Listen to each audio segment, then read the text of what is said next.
What up, YouTube? You already know Big Lou tapping back in with what it do with Big Lou and MCR2, baby. So I'm forcing myself to do this video right now, man. I'm not feeling it. I'm dragging. I don't know. I feel tired. I don't know what it is, but I'm gonna go ahead and drop it because I mentioned it already today on Thin Dudes and Vito, the Pitbull's live stream. I already had plans on doing this video today, anyways, and he started bringing up wrestling, and so I mentioned in the comments where a lot of people were talking different wrestlers, and I had mentioned in the comments that I'll be dropping a video on WWF 1984-ish, 1985 up until 89. And so that's what this video is about, if you can tell from the thumbnail of the wrestlers in the picture. So they had Superstars of Wrestling. I used to watch during this time. Also the cartoon on Saturdays mornings. And then also on Monday night, it wasn't Monday Night Raw. It was I don't remember the name of the show, but it was basically Gorilla Monsoon and Bobby the Brain Heenan used to go over basically house shows, things that weren't televised right at that time, and then they would also talk about if it was a pay-per-view, they would go over that, and that was Monday nights on. I think that was on TBS back then, if I remember correctly. So I used to catch that. So basically, I'm just going to talk about some of the guys from back then. During this time, majority of these guys are in the thumbnail picture. So we already know Hulk Hogan was Hulk Hogan, the yellow and the red blew it up, right? Hulkamania blew it up.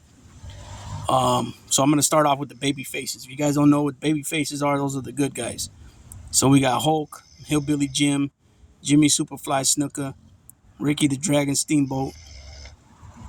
Which, by the way, Ricky the Dragon Steamboat was my favorite singles WWF wrestler back during this time, and Jimmy Snuka was my second favorite. And then I mentioned the British Bulldogs; those were my favorite tag team from the WWF back then. You also had Sergeant Slaughter, Andre the Giant, Tony Atlas, Rocky Johnson, Tito Santana, the Killer Bees, Junkyard Dog, Coco Beware, Wendy Richter, Big Boss Man, Leaping Lanny Poffo, Ivan Putski, Superstar Billy Graham, Ricky Martel, Ultimate Warrior, the Bushwhackers, Jim Duggan, George Animal Steel, Billy Jack Haynes, right? And during this time, also, the guys that were on the mic, the color commentators, and that were usually Vince Jr., Bruno Sammartino was around, Nick Bockwinkel, Jesse the Body Ventura, Gorilla Monsoon, and Sir Alfred Hayes, right? And then on the heel side, and again, if you guys don't know, the heel means the bad guys. You had Mr. Wonderful, you had Terry Funk, Cowboy Bob Orton, Roddy Piper, Iron Sheik and Nikolai Volkov. You had the Wild Samoans. You had the Hart Foundation. You had King Kong Bundy, Big John Studd, the $1 Million Man, Honky Tonk Man, Jake the Snake Roberts, King Jerry Lawler, Dino Bravo, Harley Race, Rick Rude, Arn and Tully, the Headbusters, Brainbusters, I think they're called, Spinebusters or something like that.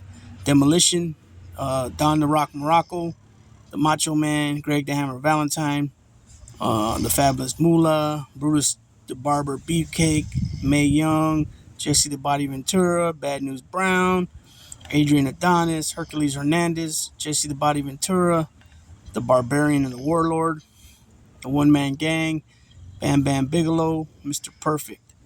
And I'm pretty sure I forgot a few here and there. Managers were during that time was Captain Lou Albano, Classy Freddie Blassie, Mr. Fuji, Bobby the Brain Heenan, Slick, and the Mouth of the South, Jimmy Hart. This was back then during this time. Vince McMahon had a big vision. You know, he had a vision of because this is during the territory days. So you had guys like Junkyard Dog, Jake the Snake Roberts, Ted DiBiase. He wasn't known as the $1 Million Man yet. Were plucked. One Man Gang was plucked from Mid-South. Sergeant Slaughter, Hulk Hogan, the Killer Bees. Let's see who else. Rick Martel. They were plucked out of AWA. Other guys. Did I say the one man gang out of Mid South? I think I did. Other guys had been around. Wild Samoans too. They were out there in Mid South for a minute. But other like Terry Funk, they had been around. NWA. Roddy Piper was in NWA. He also was in Portland. Actually, they were under NWA, and people see. I wasn't aware when I was a real small boy that NWA. When I used to think NWA, I used to think that was Jim Crockett. But the reality is, Jim Crockett was under the NWA umbrella, as well as Japan, as well as Australia, Florida, Georgia, WCW or WCCW, World Class. And other promotions, right? Mid South, Mid Atlantic. That was what Jim Crockett promotion became. But Ric Flair was the NWA champ, but he was out of Jim Crockett Promotions. But then he used to go around wrestling everybody else's champions from their territories. So, what's his name? Vince McMahon had a vision of, and he pretty much succeeded in doing this too. He ended up buying out. Some territories went out of business. Other territories bought other territories, and then eventually Vince McMahon bought out those remaining territories, such as AWA and Jim Crockett Promotions was bought out by Ted Turner, but then eventually Vince bought them out.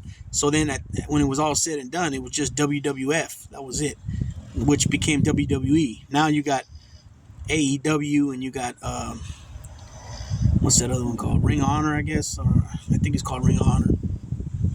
But I believe AWA used to be TNT Wrestling, if I'm not mistaken. I never watched none of these things, so excuse me. Some of these guys are, rotating. But back when Vince McMahon was plucking everybody out of different territories, guys didn't work out contracts back then, and so.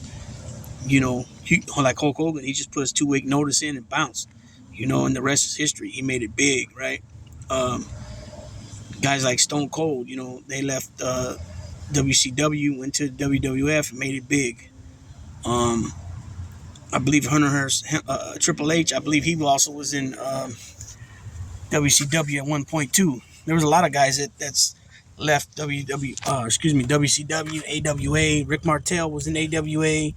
Larry Sabisco in the AWA, then he went on to WCW.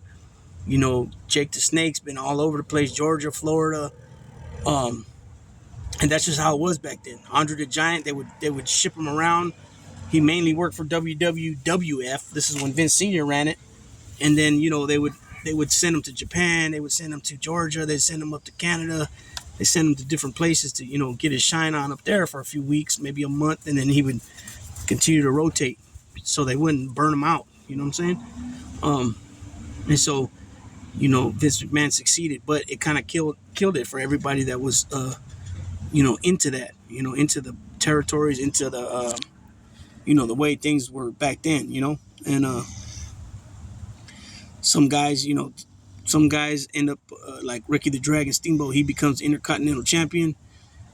And then, he has a new baby, wife is pressuring him to take a break. And, Vince McMahon was upset because he just started giving him the push, becomes the Intercontinental Champion. And then usually it goes on from there. So, they take it off him, give it to the Honky Tonk Man. The rest of that's history, right?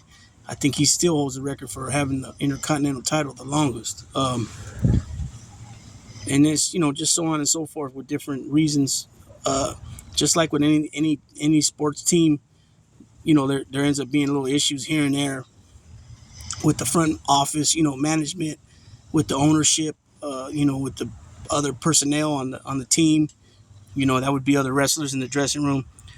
Politics always seem to be part of the downfall of people. Sometimes things go to their head, money, different things, right? So that's clearly happened with a lot of wrestlers over the years. A lot of wrestlers were either given or gonna be given a good opportunity to be pushed. such as the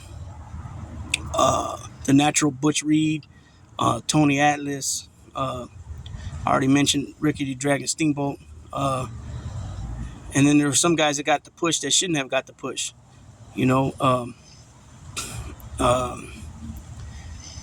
so it just varies. You know, whatever you like, whoever you liked, who you didn't like, it varies from everybody. You know what I'm saying? But those were the good old days of my growing up as a kid watching WWF. I'll be doing another video on Jim Crockett Promotions and maybe one on AWA.